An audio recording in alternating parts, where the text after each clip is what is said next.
Bawat libong taon, nagtitipon ang mga Diyos upang pag-usapan kung pahihintulutan ang mga tao na magpatuloy na mabuhay. Karamihan sa mga Diyos ay naniniwala na ang mga tao ay nagpaparumi sa mga lupain at karagatan ng mundo. Sa makatuwid, lahat sila ay bumoto para sa sangkatauhan na mawala. Pagkatapos ay gumawa ng mungkahi ang Valkyrie na si Brynhildr sa mga Diyos. Iniisip niya na ang pagkasira ng mga tao ay medyo nakakainip, at nagmumungkahi na bago ang pagkawasak, ang mga Diyos at 13 mga kinatawan ng tao ay dapat magkaroon ng panghuling showdown. Kung ang mga tao ay matalo ang mga Diyos ng 7 beses, maaari silang mabuhay ng 1,000 taon, kung hindi, sila ay mawawala. Maaari bang matalo ng mga tao ang mga Diyos? Sama-sama nating tingnan. Ang mga Valkyrie ay ang magkahalong lahi na inapo ng mga Diyos at tao, at pinili nilang suportahan ang mga tao. Kabilang sa kanila, ang panganay na kapatid na babae na si Brynhildr ay kumakatawan sa mga tao at pinipili ang 13 pinakamalakas na tao na lalahok sa tunggalian na ito. Ang unang kinatawan ng mga Diyos ay ang pinakamalakas na Diyos ng Norse at God of Thunder, si Thor. Gayunpaman, si Brynhildr ay nananatiling lubos na tiwala sa kanyang mga kinatawan ng tao. Ipinatawag niya ang isang sikat na mandirigmang Tsino, isang hindi natatalo na general sa kasaysayan ng tao, ang kanyang pangalan ay Lubu. Si Thor at Lubu ay naglalakad patungo sa isa't isa ng hakbang-hakbang na may mga sandata sa kamay. Sabay-sabay na nag-strike out ang dalawa, at ang sandata ni Lubu na Skypiercer ay tumama ng malakas sa Mjolnir. Sa huli, napaatras si Thor. Patuloy na inaatake ni Lubu si Thor. Nagsimulang magkaroon ng kuryente ang braso ni Thor at itinaas niya ang hammer Mjolnir, handang lumaban. Ang martilyo ni Thor na Mjolnir ay minsang pumatay ng 66 na higanti sa isang pag-atake. Sumasang-ayon ang lahat ng madla na ang hammer Mjolnir ay madaling pumatay ng mga tao. Nagulat ang mga manunood nang makitang hindi patay si Lubu.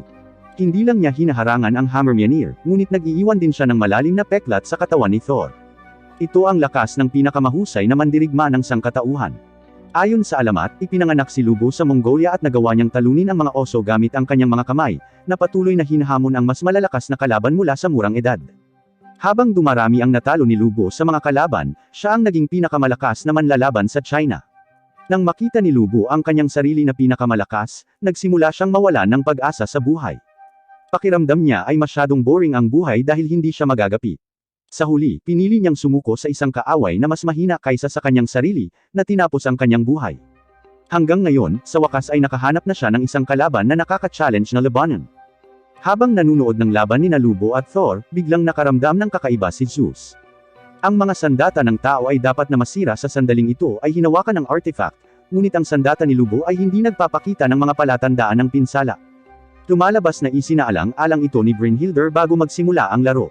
Tinawagan niya ang kanyang mga nakababatang kapatid na babae upang tumulong. Binago ng mga Valkyrie ang kanilang sarili bilang mga sandata para sa mga kinatawan ng tao laban sa mga makapangyarihang Diyos. Ang Valkyrie na nag-transform sa armas ni Lubu ay si Randvrith. Kaya niyang sirain ang sandata. Dahil napakainit ng hammer Mjolnir, kailangang magsuot ng guwantes si Thor para magamit ito. Ngunit ang pag-atake ni Lubu, na sinamahan ng mga kakayahan ni Randvrith, ay nasira ang kanyang mga guwantes. Matapos sirain ang mga guwantes, ang hammer Mjolnir ay tila nagising at nagpapakita ng mas maraming enerhiya. Tanging si Zeus, Odin, at ang mga Diyos na may mataas na ranggo ang nakakaalam ng katotohanan. Ang mga guwantes ni Thor ay hindi para protektahan si Thor mula sa pagkasunog ng hammer Mjolnir. Ang mga guwantes ay sinadya upang pahinain ang kapangyarihan ni Thor kung sakaling hawakan niya ang hindi pa nagising na hammer Mjolnir. Ngayong sa wakas ay nagising na ang hammer Mjolnir laban sa isang mabigat na kalaban, hindi na kailangang pigilan ni Thor ang kapangyarihan nito. Itinaas niya ang kanyang hammer Mjolnir, na naglalayong harapin ang pangwakas na atake kay Lubu.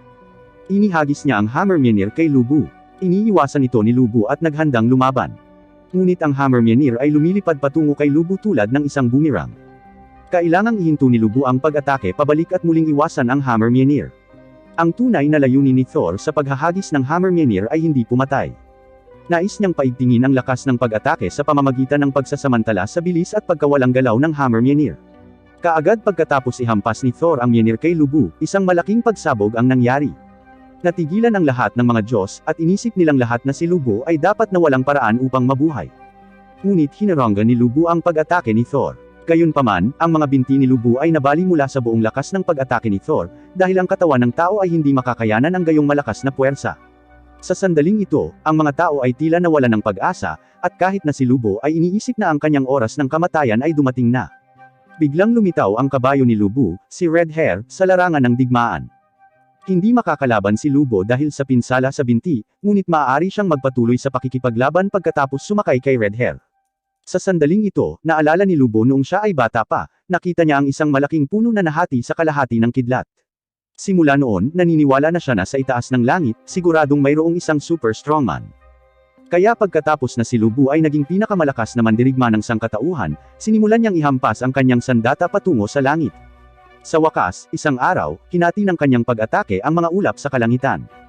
Walang tao na kalaban na karapat-dapat para kay Lubo na gamitin ang galaw na ito. Pagkatapos ng libu-libong taon ng paghihintay, sa wakas ay nakatagpo si Lubo ng isang kalaban na karapat-dapat sa kanyang pag-atake. Ito rin ang unang pagkakataon na nakatagpo si Thor ng ganoon kalakas na kalaban. Ginagamit ng magkabilang panig ang lahat ng kanilang lakas. Ang kanilang mga sandata ay nagsalubong at sumambulat sa nakakasilaw na liwanag. Kahit na ang sandata na ginagawa ng Valkyrie ay nawasak ng pag-atake na ito, hindi kayang talunin ni Lubo si Thor at malubhang nasugatan, ngumiti siya ng may kasiyahan. Sa huli, kinagat niya si Thor at lumalaban hanggang sa huling segundo. Sa kabila ng pinakamahusay na pagsisikap ni Lubo, hindi niya nagawang labanan ang kapangyarihan ng Hammer Mjolnir, at ang unang labanan ng Ragnarok ay nagtapos sa isang tagumpay para sa mga Diyos. Pagkatapos ng kamatayan ni Lubo, ang hukbong ni Lubo ay sumugod din sa larangan ng digmaan upang tapusin ni Thor ang kanilang buhay upang sila ay muling makasama ng kanilang Panginoong si Lubo. Sa oras na ito ay namatay na si Lubo, at ipinagkaloob ni Thor ang kanilang hiling at pinatay sila gamit ang kanyang martilyo. Ngayon, ang sangkatauhan ay isang hakbang na mas malapit sa pagkalipol. Kahit na ang pinakamalakas na mandirigma, si Lubo, ay hindi kayang talunin ang mga Diyos, sino ang susunod na magiging kinatawan ng tao para lumaban? Ipinatawag ni Valkyrie Brynhilder ang numero 1 ng tao, na siyang pangalawang kinatawan ng tao. Habang tumataas ang mga haligi ng bato mula sa lupa, lumilitaw ang misteryosong figurang ito kasama ng hindi mabilang na mga hayop. Tinatakpan niya ang kanyang sarili ng isang dahon, at siya ang unang tao sa daigdig, si Adam. Ang kalaban ni Adam ay si Zeus, ang Diyos ng mga Diyos.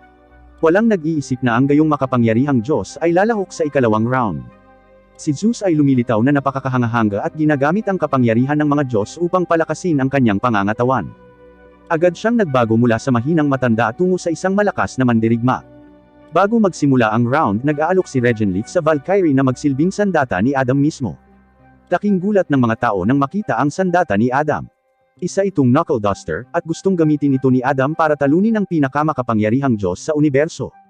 Nakita ni Zeus na handang kalabanan siya ni Adam gamit ang kanyang mga kamao, nagpasya din siyang huwag gumamit ng anumang sandata kundi ang kanyang mga kamao lamang. Unang umatake si Zeus, kasing bilis ng kidlat ang kanyang bilis, ngunit madaling umiwas si Adam na ikinagalit ni Zeus.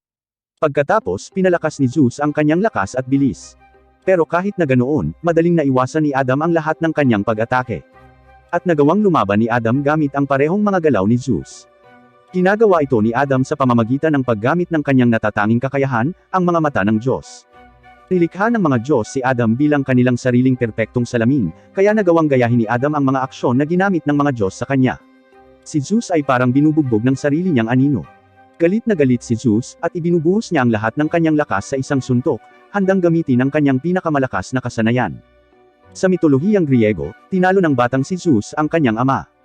Bagamat nanalo siya sa huling laban, hindi nakita ni Zeus ang mga stunts ng kanyang ama. Nang maglaon, sa loob ng mahabang panahon, unti-unting nalaman ni Zeus ang huling stunt ng kanyang ama, ang Feast of Time. Para sa isang sandali, ang buong venue ay tila tumigil sa oras. Iniswing ni Zeus ang Feast of Time kay Adam, pero kinopya pa rin ni Adam ang Feast of Time at ginamit ang stunt ni Zeus para talunin siya. Nang bumalik sa normal ang oras, nakita ng audience si Zeus na nakahiga sa tabi ni Adam. Hindi maintindihan ng audience sa labas ng stadium kung bakit napakalakas ni Adam. Si Brynhilder lang ang nakakaintindi na ang lakas ni Adam ay nagmumula sa kanyang puot. Nang isilang si Adam, masaya siyang namuhay sa halamanan ng Eden kasama ang hindi mabilang na mga hayop hanggang sa isang araw, ang asawa ni Adam, si Eve, ay inakusahan ng Diyos ng ahas na nagnakaw ng ipinagbabawal na prutas. Gayunpaman, ang katotohanan ng bagay ay nabigo ang ahas na akitin si Eve, kaya finrain niya ito. Nang nilitis si Eve, ang hukom at ang mga tagapakinig ay pawang mga Diyos. Hindi sila nag-atubili na hatulan si Eve at palayasin siya sa halamanan ng Eden. Noon lang, natalo ni Adam ang mga gwardya at pumasok sa eksena. Inakusahan ng Diyos si Eve na nagnakaw ng ipinagbabawal na prutas at pinulot niya ang mga ipinagbabawal na prutas ng buong puno, at mula noon ang ipinagbabawal na prutas ay naging mansanas. Nangako si Adam na kukunin si Eve sa harap ng mga Diyos. Ang ahas ang unang sumalakay. Ginamit din ni Adam ang mata ng Diyos at sinalakay din ang ahas pabalik. Nabali ang mga paa ng ahas sa isang iglap. Dahil dito, ang mga ahas na makikita ng mga tao sa kalaunan ay walang mga paa. Mula noon ay umalis si Adam sa halamanan ng Eden kasama si Eve at hindi na bumalik. Sa pagtatapos ng memorya, nang ipahayag na ng host ang tagumpay ni Adam, biglang tumayo si Zeus at pinatigil ang host.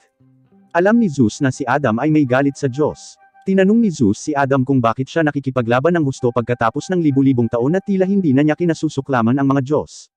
Natatawa si Adam, hindi dahil sa paghihiganti ang dahilan kung bakit siya lumalaban. Tinanong siya ni Adam kung kailangan niya ng anumang dahilan bilang isang tao para protektahan ang kanyang mga anak at apo. Naramdaman ni Zeus ang determinasyon ni Adam, at napunta siya sa kanyang pinakamalakas na estado. Sa kauna-unahang pagkakataon sa milyon-milyong taon, nagawang mapilit ng isang tao si Zeus na gamitin ang kanyang pinakamalakas na estado. Gayunpaman, ang estado na ito ay limitado, at magagamit ito ni Zeus sa loob lamang ng 12 minuto. Si Zeus ay agresibong naglunsad ng mga pag-atake, at si Adam ay patuloy na ginagaya ang kanyang mga forma gamit ang mata ng mga Diyos at ginagamit ang kapangyarihan ni Zeus upang lumaban. Mukhang si Adam na ang mananalo, pero nagsisimula ng sumakit ang mga mata niya dahil matagal na niyang ginagamit ang God's Eye. Para kay Zeus, ang bawat pag-atake na ginagawa niya sa huling anyo na ito ay nagdadala ng napakalaking kapangyarihan. Hindi rin madali para kay Zeus dahil nagsisimula ng maabot ng kanyang katawan ang limitasyon nito. Ang labanan ngayon ay isang digmaan ng pagkawasak, at ang tagumpay ay nakasalalay sa kung kaninong lakas ang maaaring magtagal. Matapos suntukin muli si Adam ay tuluyan na siyang nagdilim ng paningin. Sinasamantala ni Zeus ang pagkakataong ito, buong lakas na lumaban. Maaari lang magtanggol si Adam sa kanyang makakaya dahil bulag na siya ngayon. Sa panahon na ang lahat ng tao ay nasa kawalan ng pag-asa, si Adam ay nagpasa ng atake ni Zeus. Sa oras na ito, tila naririnig ni Adam ang mga tinig ng hindi mabilang na mga inapo na tumatawag sa kanya. Sa huling sandali ng kanyang buhay, ang ninuno ng buong sangkatauhan ay nananatiling determinado na protektahan ang lahat ng kanyang mga anak. Malubhang nasugatan, talagang nakabangon pa rin si Adam at patuloy na lumalaban. Ito ay isang himala. Maya-maya, pagkatapos suntukin ni Zeus si Adam, nahulog siya. Sa oras na ito, nakikita ng lahat na si Adam ay nakatayo pa rin sa larangan ng digmaan. Akala nila si Adam ang nanalo. Pero sa totoo lang, bayaning namatay si Adam nang mabulag siya ngayon lang. Kahit na pagkamatay ni Adam, nananatili ang kanyang kalooban, at ang kanyang katawan ay nakikipaglaban pa rin para sa kanyang mga anak. Ang tuntunin ng tunggalian ay ang nakaligtas na panig ang mananalo. Kaya sa huli, si Zeus ang nanalo sa ikalawang round. Pagkatapos ng dalawang laban, wala na ang dalawang tao at ang dalawang Valkyrie. Ang mga tao ay dapat manalo sa ikatlong round o ang sitwasyon ay magiging lubhang mapanganib. Sa sandaling ito ay natanggap ni Brynhilder ang balita na si Poseidon ang magiging kalaban niya sa ikatlong round. Si Poseidon ay kapatid ni Zeus. Isang Diyos na kilala sa kanyang kalupitan, siya ang pinuno ng mga dagat. Nahihirapan si Brynhilder na pumili ng tamang kinatawan para sa ikatlong round. Habang nag-aalangan si Brynhilder, nagboluntaryo si Kogere na lumaban, na mukhang mas matanda kaysa sa kanya noong siya ay namatay. Ang mga taong ipinatawag sa Ragnarok ay magkakaroon ng hitsura ng kanilang edad noong sila ang pinakamalakas. Upang maging patas, pinapayagan ng mga Diyos ang sangkatauhan na harapin sila sa kanilang pinakamalakas na estado. Ngunit si Kogere ay mula sa pinakamahusay hanggang sa pagtanda. Lumalabas na si Kogere ay nagsasanay ng kanyang mga kasanayan sa espada sa underworld ng higit sa 400 taon pagkatapos ng kanyang kamatayan, at ang sandaling ito ay ang kanyang pinakamahusay na estado. Dahil sa labanan ni Poseidon, ang venue ay ginawang duel arena na napapalibutan ng tubig dagat. Madaling hatiin ni Poseidon ang tubig dagat at hakbang-hakbang na naglalakad patungo sa battlefield sa gitna. Bagamat si Poseidon ay nakatatandang kapatid ni Zeus, napakabata nito at mukhang proud na para bang lahat ng tao ay basura sa kanyang paningin. Ang pagpapakita ni Kogere ay mukhang mas malabo kaysa kay Poseidon.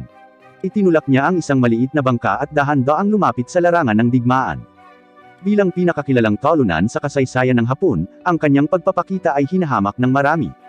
Habang hinuhugot ang katana ni Kogere, ang magulong dagat ay agad na huminahon. Wala nang nagtatanong sa kanyang lakas. Napaiyak ang mga eskrimador sa audience nang makita ang eksenang ito. Nakita nila na naabot na ni Kogere ang pinakamataas na antas ng isang eskrimador sa loob ng 400 taon mula noong siya ay namatay. Matapos ipahayag ng host ang pagsisimula ng laban, wala sa kanila ang nang-ahas na umatake. Hindi umaatake si Poseidon dahil ayaw niyang aktibong umatake sa mga mahihinang tao. Si Kogere ay hindi umaatake dahil, sa kanyang imahinasyon, siya ay nag-ensayo ng 18 laban, ngunit bawat oras ay nagtatapos sa kanyang sariling kamatayan. Dahil dito natakot si Kogere na kumilos. Naglupasay si Kojiro sa lupa, iniisip kung paano haharapin ang mabigat na kaaway na ito. Si Kojiro ang pinakatanyag na talunan sa kasaysayan ng Hapon. Siya ay natalo at napatay sa isang tunggalian laban sa eskrimador na si Musashi.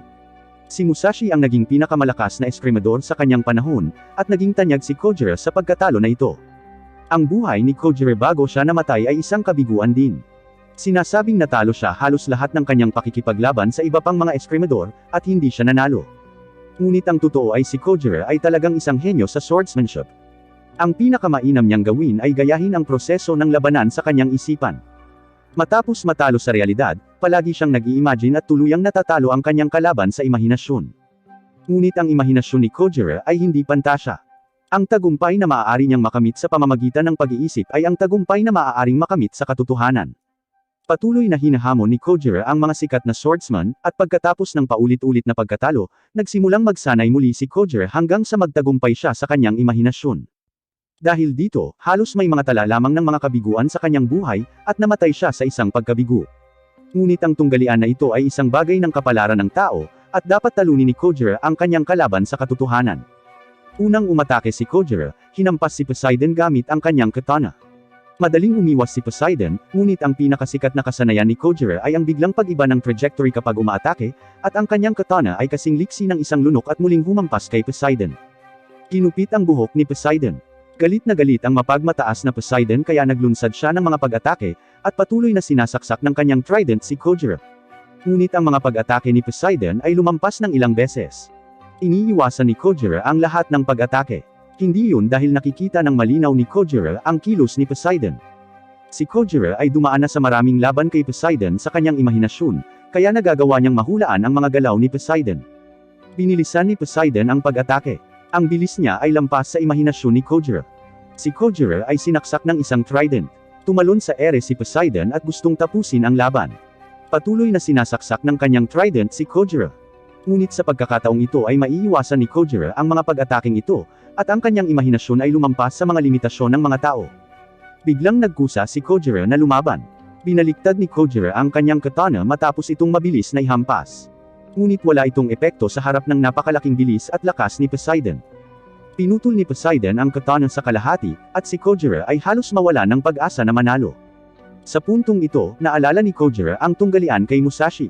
Sa orihinal, sumuko sana si Kojiro kung nabigo siya. Iyon ang unang pagkakataon na pinili niyang huwag sumuko dahil napakasaya ng duel na iyon. Mas gugustuhin pa ni Kojiro na mamatay sa labanan kaysa palampasin ito. Pagkaraan ng mahigit 400 taon, naramdaman muli ni Kojiro ang ganitong pakiramdam, piniling kunin ang sirang katana, at hawakan itong patuloy na lumaban. Ang Valkyrie na naging sandata ni Kojiro ay si Wrist.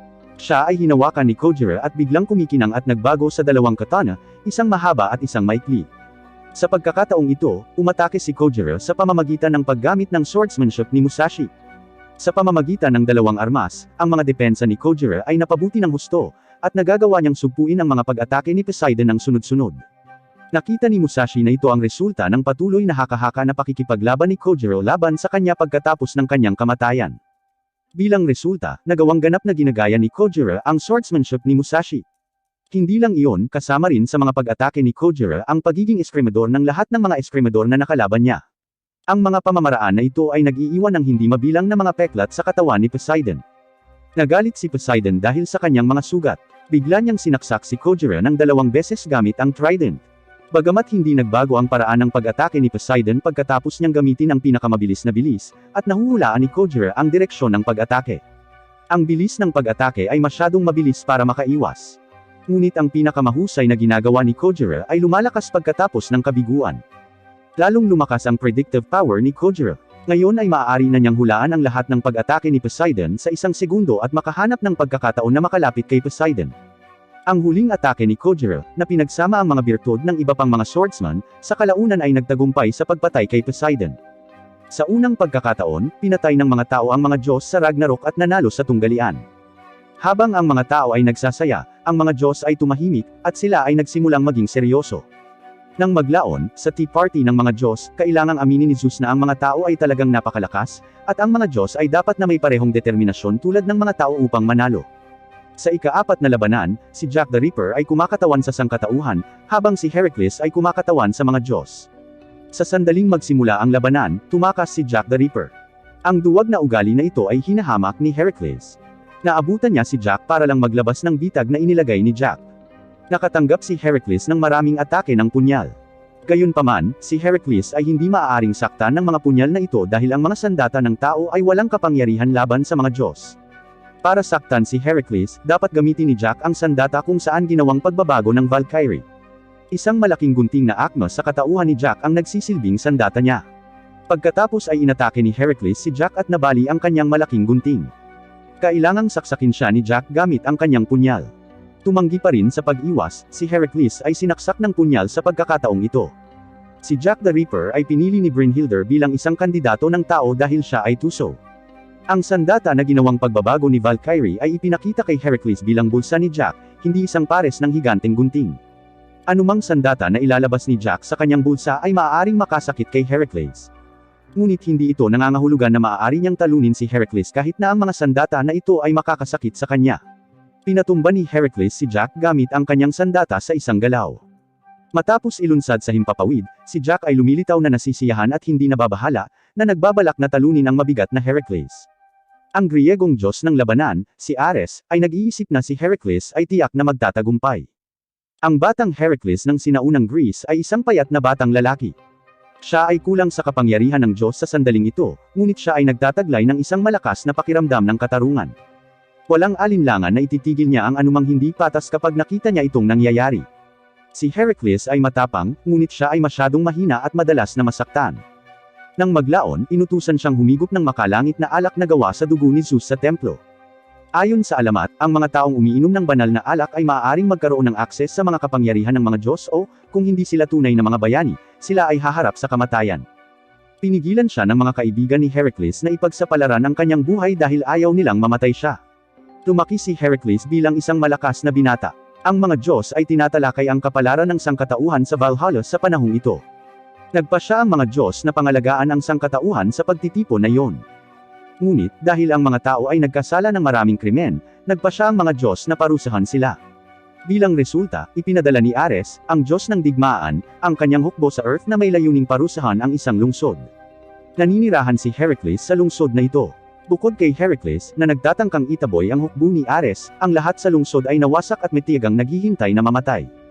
Gayunpaman, si Heracles ay isang mortal pa rin, at si Ares ay nagkaroon ng kaunting problema na talunin siya. Handa si Heracles na matalo. Kung matalo siya, hihigop siya sa divine wine na dala niya. Nais ni Heracles na itaya ang kanyang buhay sa pagkakataong harapin si Ares. Matapos inumin ang banal na alak, nanatiling buhay ang magiting na Heracles. Naging matagumpay siya sa pagtatamo ng lakas ng Diyos. Pagkatapos talunin ang hukbo ni Ares, pinatalbog ni Heracles ang Diyos.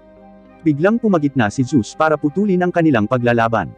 Si Heracles ay dapat sumama sa mga Diyos, ayon kay Zeus, ang kahilingan ni Zeus ay ipinagkaloob, ngunit si Heracles ay nagdagdag ng isang takda na ang Diyos ay hindi maaaring magpakita ng kanyang sarili sa mga tao. Bilang anak ni Zeus, natamo ni Heracles ang katayuan ng Diyos. Dahil nakalaban niya si Heracles, tiwala si Ares na magtatagumpay si Heracles laban sa mga tao. Sa muling pagsalakay kay Jack, binasag ni Heracles ang kanyang salamin. Pagkatapos ay ipinakita ni Jack ang kanyang pulang pupil. Si Jack ay may mga pupil na iba't ibang kulay, at isa sa kanyang mga natatanging kakayahan ay ang kakayahang makita ang kulay ng mga emosyon. Ang kanyang mga pulang pupil ay nagpapakita ng talento na ito. Si Jack ay isang napakahirap na bata na madalas kumukuha ng pagkain sa basurahan. Gayunpaman, paminsan-minsan ay binubugbog siya ng may-ari ng basura. Kitang-kita kay Jack ang pagkamuhi ng mga individual para sa mga mahihirap dahil may kakayahan siyang makakita ng mga emosyon. Bagamat karamihan sa mga tao ay hinamak ang naghihikahos na si Jack ay hindi nanlumo dahil nakikita niya ang pinakamagandang kulay ng kanyang ina, ang damdamin ng pagmamahal.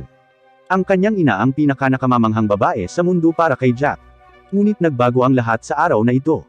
Nang malaman ng ina ni Jack ang tungkol sa kasal ng isang manunulat ng dula, siya ay bumagsak. Ang manunulat ng dula ay walang iba kundi ang ama ni Jack, na dati nang nangakong ikakasal sa ina ni Jack sa sandaling nakamit niya ang katanyagan ngunit sa halip ay nagpakasal sa isang mayamang babae. Ipinanganak ng nanay ni Jack si Jack para lang pakasalan ang ama ni Jack. Nagiging mali siya kay Jack bilang resulta ng pagpapakasal ng ama ni Jack sa iba, tulad ng iba. Mabangis na inatake ni Jack ang kanyang ina dahil, sa kanyang pananaw, ang kulay ng kanyang ina ay nagbago mula sa maganda hanggang sa nakakatakot. Pagkatapos ay napansin ni Jack ang isang ganap na naiibang kulay, ang takot ng namamatay na mga tao. Upang pahalagahan ang kulay na ito, si Jack ay naging isang malupit na Reaper dahil naniniwala siya na ang kulay ng pakiramdam na ito ay mas maganda kaysa sa anumang iba pang mga kulay. Ngunit nakikita lamang ni Jack ang kulay ng pag-ibig kay Heracles, at nais niyang masaksihan ang pagbabago ng pag-ibig sa takot. Pagkatapos ay biglang umakyat si Jack sa isang bell tower, na agad na winasak ni Heracles, na nagresulta sa pagkahulog ni Jack mula sa bell tower. Ang napakalaking dial ng bell tower ay bumabagsak kasama si Jack.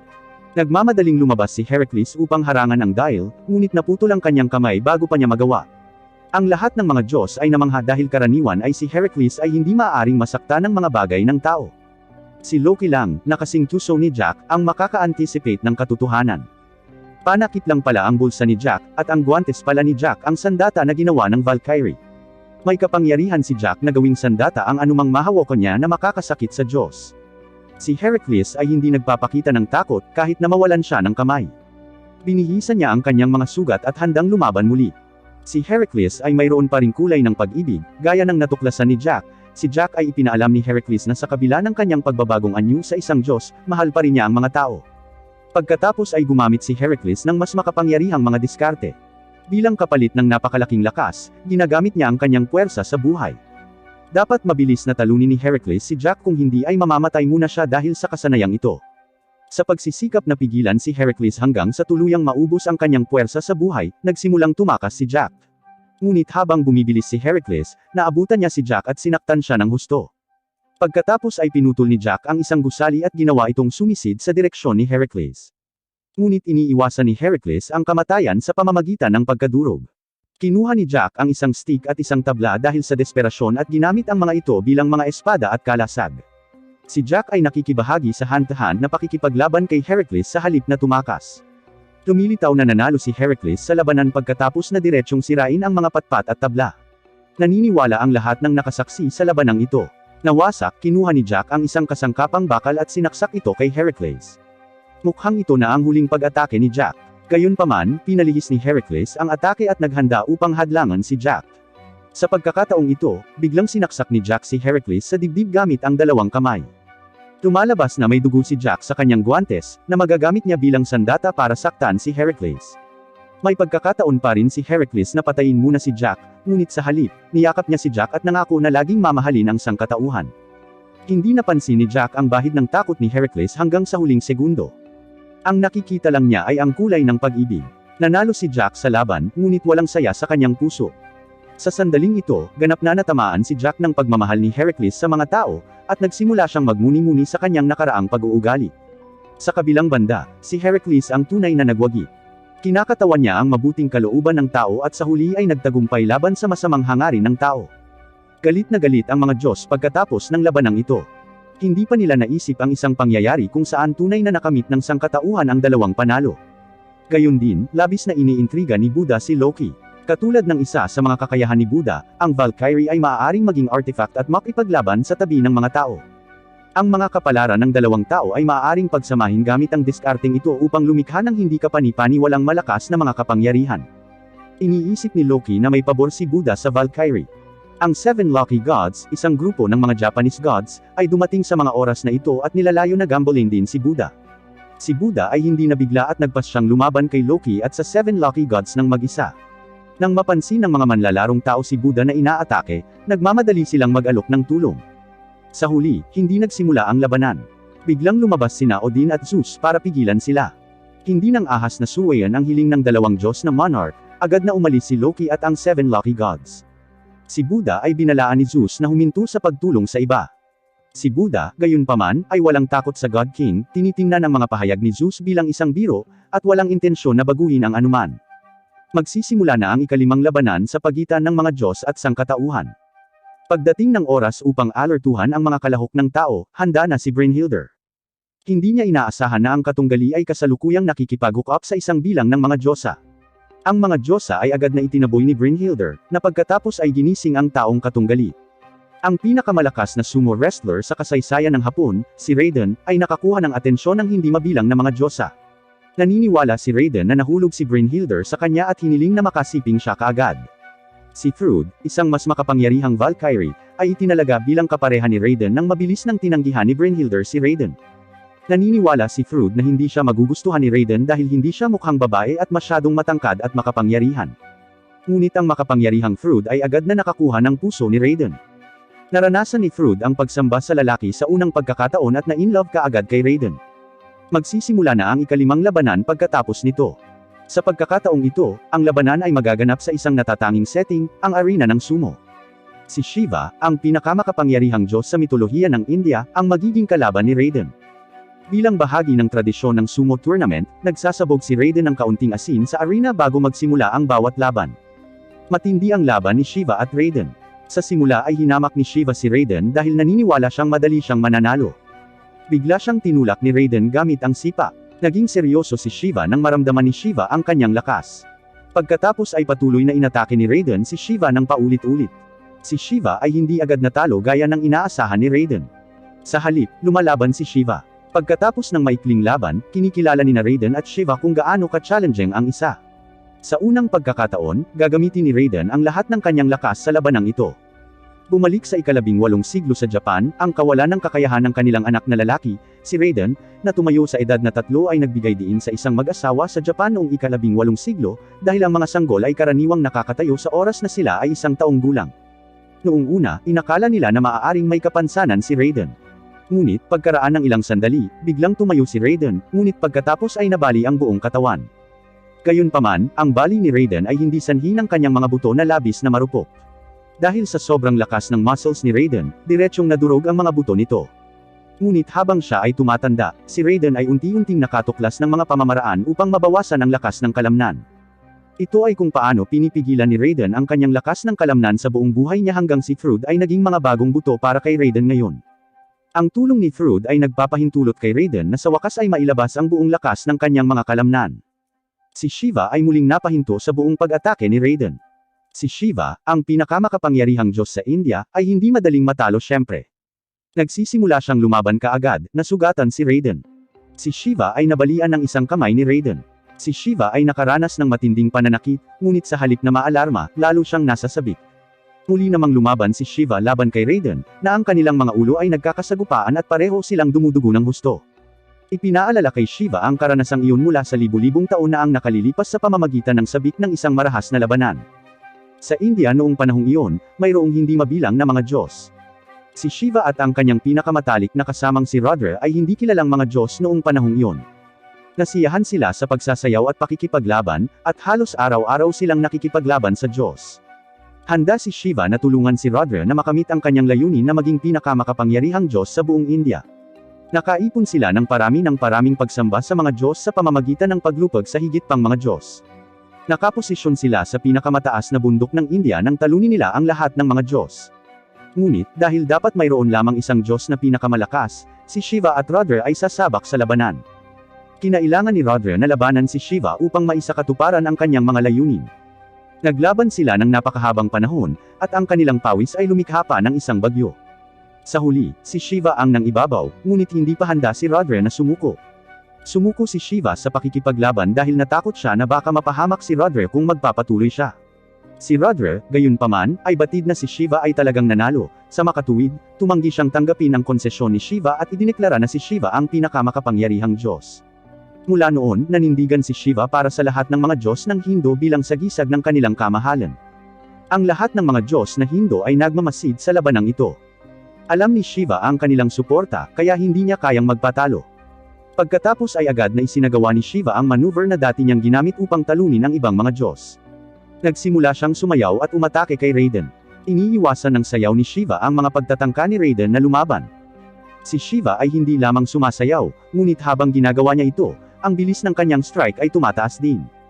Inaatake si Raiden ng tila walang katapusang bilang ng mga kalaban ng sabay-sabay, at ang tanging depensa niya ay ang kanyang mga kalamnan.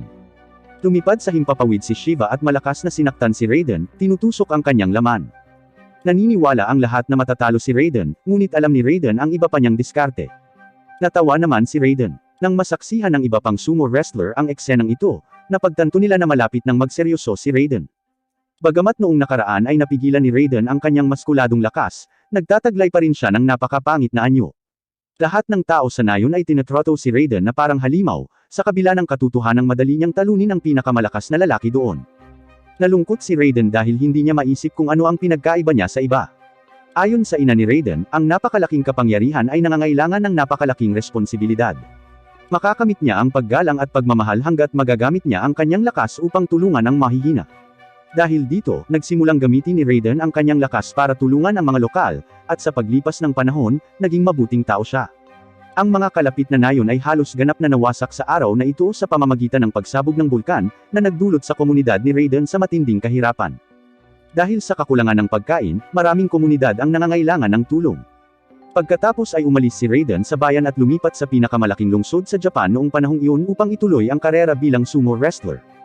Bilang isang sumo wrestler, maaaring kumita ng malaking pera si Raiden, na nilayo niyang gamitin upang tulungan ang mga taga-nayon.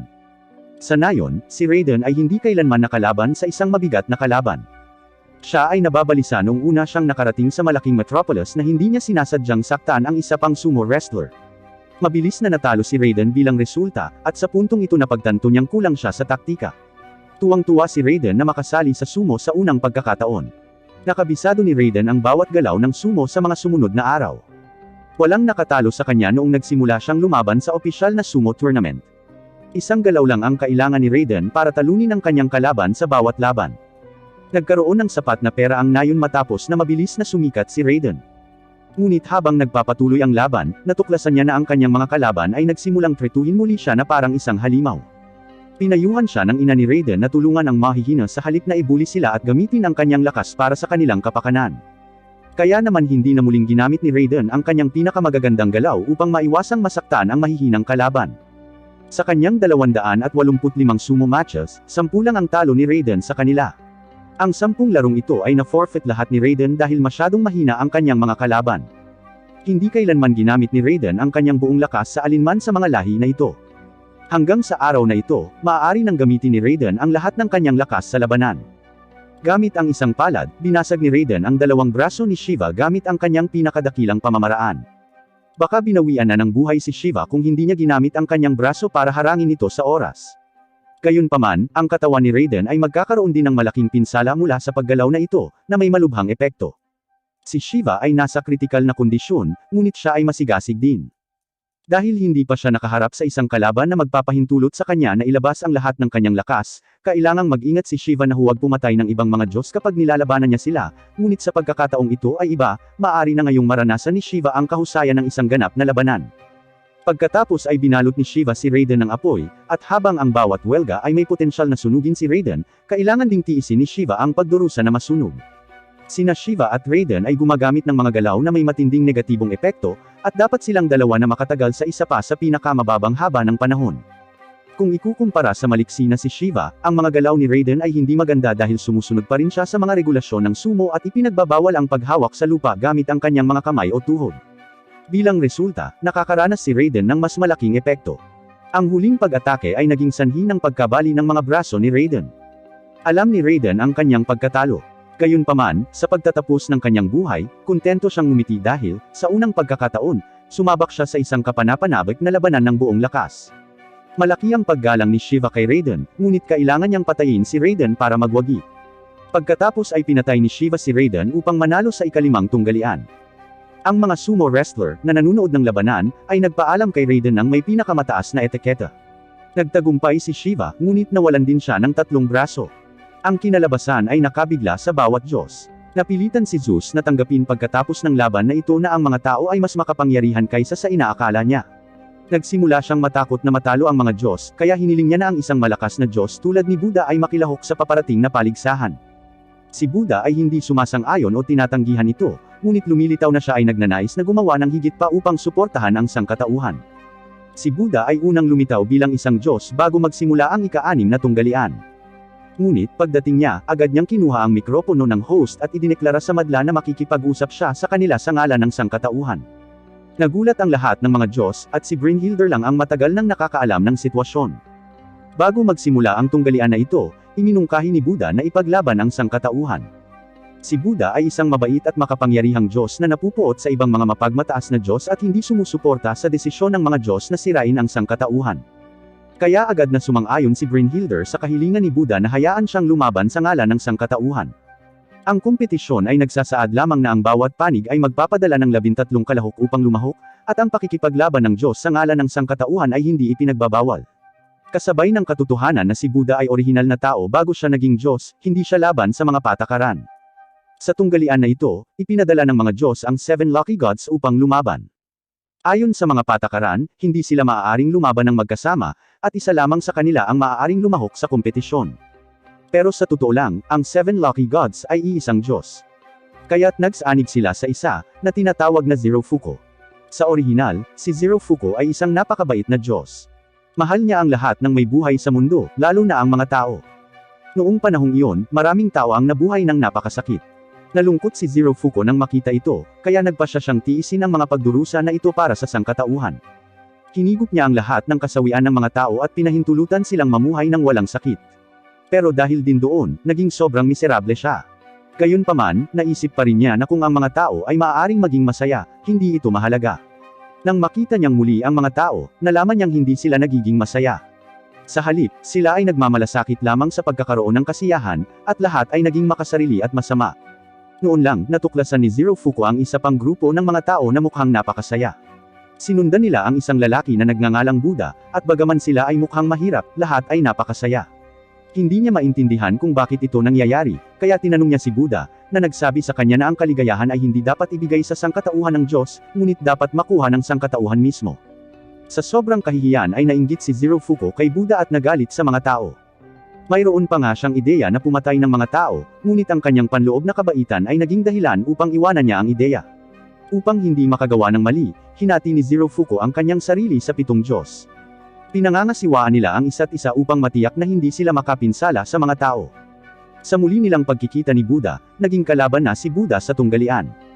Kaya't ang 7 lucky gods ay bumalik sa pagiging Zero Fuko at hinamon si Buddha. Si Buddha, bilang tagapagtatag ng Budismo, ay mas malakas kaysa kay Zero Fuko, na ang lahat ng mga pag-atake ay iniiwasan niya. Si Buddha ay may kakayahang makita ang nakaraan, kasalukuyan, at hinaharap ng kanyang kalaban, upang mahulaan niya ang mga galaw ni Zero Fuko. Espesyal ang palakol ni Zero Fuko na kaya nitong sumipsip ng lahat ng malas. Ang lahat ng mga pag-atake ni Zero Fuko ay naiiwasan, na isang uri ng malas, kaya ang kanyang palakol ay patuloy na lumalaki ng lumalaki at mukhang lalong mapanganib. Pagkaraan ng ilang oras, ang palakol ni Zero Fuko ay naging napakalaki, at ang kanyang mga pag-atake ay maaaring masakop ang buong larangan ng digmaan. Kahit na nakita ni Buddha ang mga galaw ni Zero Fuko, hindi na niya ito maiiwasan. Pagkatapos ay ginawang kalasag ni Buddha ang kanyang sandata upang harangan ang pag-atake ni Zero Fuko. Mayroong 6 na anyo ng sandata ni Buddha, kung saan kayang harapin ni Buddha ang iba't ibang sitwasyon. Matapos harangin ang mga pag-atake ni Zero Fuko gamit ang kalasag, ginawa niyang stick ang kanyang sandata at pinatalsik si Zero Fuko. Noong una, si Buddha ay hindi isang makapangyarihang Diyos, ngunit isang tao at isang prinsipe. Ngunit nakikiramay siya sa kanyang mga tao, kaya binigay niya ang trono at naglakbay sa buong mundo. Noong panahong iyon, natuklasan niya na maraming tao ang nagdurusa dahil sumasamba sila sa masasamang Diyos. Kaya sinimulan niyang iligtas ang mga taong ito. Unti-unti, dumami ang mga mananampalataya niya, at sa wakas ay naging isang Diyos. Kaya si Buddha ang tagapagligtas ng sangkatauhan mula pa sa simula. Upang matulungan ang mga tao na manalo sa labanang ito, siya ay nagiging mas malakas. Ang sandata ni Buddha ay nagbabago mula sa isang patpat sa isang palakol, at pagkatapos ay mula sa isang palakol sa isang espada. Kahit anong sandata ang gamitin niya, may ganap na kalamangan si Buddha. Sa totoo lang, madali niyang mapapatay si Zero Fuko gamit ang mga sandatang ito, ngunit hindi niya ginawa. Alam niya na si Zero Fuko ay hindi isang masamang Diyos, kaya gusto niya itong talunin sa ibang paraan. Sa kalaunan ay inilapag ni Buddha ang kanyang sandata at nilabanan si Zero Fuko gamit ang kanyang mga kamao. Kahit ganoon, kaya pa rin niyang ibagsak si Zero Fuko. Sa proseso, unti-unting nagising si Zero Fuko, at sa wakas ay naiintindihan niya ang mga ideya ni Buddha at kung paano paligayahin ang mga tao. Matapos bumagsak si Zero Fuko, nagpasya siyang ihagis ang tuwalya at hayaang manalo ang panig ng tao. Sa sandaling ito, siya ay kinokontrol ng mga sungay sa kanyang ulo, at pagkatapos ay nagiging isang demonyong Panginoon, si Heian.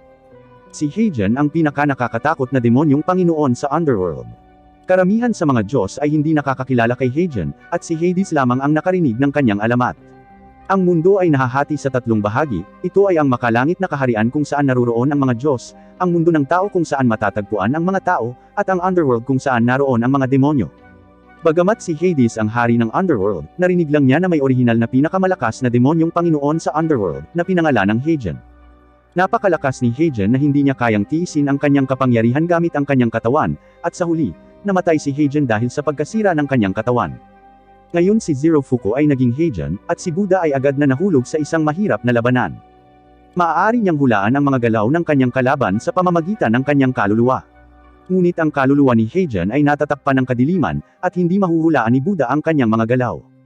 Bukod dito, napakalakas ni Hagen kaya nabasag pa niya ang kalasag ni Buddha at nabulag ang isang mata ni Buddha. Nagulat ang lahat sa kapangyarihan ni Hagen, at hindi nila alam kung bakit nabuhay muli ang maalamat na Hagen. Ipinagpalagay ni Hades na ang isang tao ay maaaring binago ang mga labi ni Hagen at ginawa itong parang isang buto, at pagkatapos ay lihim na itinanim ang binhi sa katawan ni Zero Fuko, na kalaunan ay humahantong sa muling pagkabuhay ni Hagen. Alam ni Hades na mayroon lamang isang demonyong Panginoon na may ganoong kasanayan, si Beelzebub. Hindi alam ni Buddha kung bakit naging Hagen si Zero Fuko, ngunit alam niyang ang ibig sabihin nito ay pinatay ni Hagen si Zero Fuko, na nagparamdam sa kanya ng labis na galit.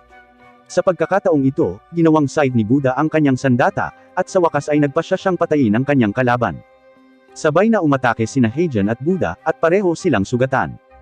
Maaaring mukhang mas malubhang na sugatan si Buddha, ngunit alam niya na siya ay nanalo, dahil masasabi ni Buddha na si Hagen ay natatakot, ngunit hindi ito iniisip ni Hagen. Minsan nang bumagsak ang katawan ni Hagen dahil hindi niya nakayanan ang kanyang kapangyarihan, na maiimbak ng mabuti sa katawan ni Zero Fuko, kaya ngayon ay mas malakas na siya kaysa dati. Ngunit sinabi ni Buddha na si Hagen ay napakahina. Galit na inatake siya ni Hagen, sinusubukang patunayan ang kanyang lakas. Bahagyang naharang ni Buddha ang pag-atake ni Hagen. Ngunit ang kanyang fighting spirit ay lumalakas ng lumalakas, habang si Hagen ay mukhang lalong natatakot. Dahil nalaman ni Hagen na kahit paano niya atakehin si Buddha, hindi niya ito mapapatay. Upang mapatay si Buddha, binali pa niya ang kanyang braso at ginawa itong kutsilyo. Ang sandata ni Buddha ay direktang nabasag ng kutsilyo, ngunit pagkatapos ay ngumiti siya. Pagkatapos nito, kinuha niya ang isang maliit na kahoy na patpat, na siyang handle ng palakol ni Zero Fuko. Ginagamit ni Buddha ang natitirang mana ni Zero Fuko upang lumikha ng bagong sandata. Ang sandata na ito ay may kapangyarihan ni Buddha at ni Zero Fuko, at nilayo ni Buddha na gamitin ito upang talunin si Hagen at ipaghiganti si Zero Fuko. Sa mga sumunod na laban, unti-unting nagtagumpay si Buddha.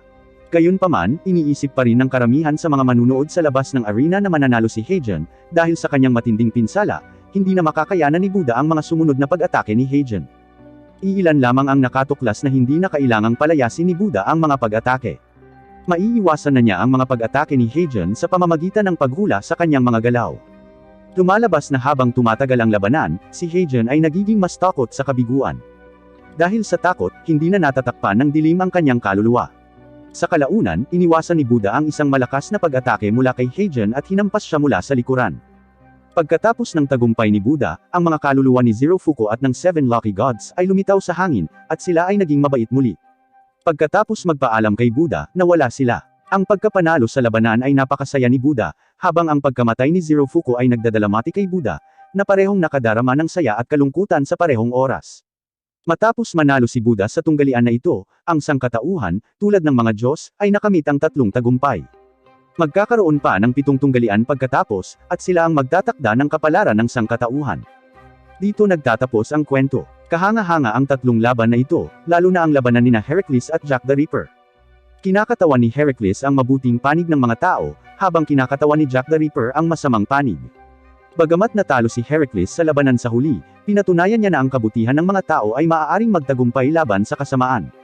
Naniniwala ako na ang kasunod na kwento ay magiging mas kapanapanabik, at ngayon ay hindi na ako makapaghintay na makita ang susunod na tunggalian. Kung gusto mo rin ang anime na ito, mangyaring mag-like at mag-subscribe.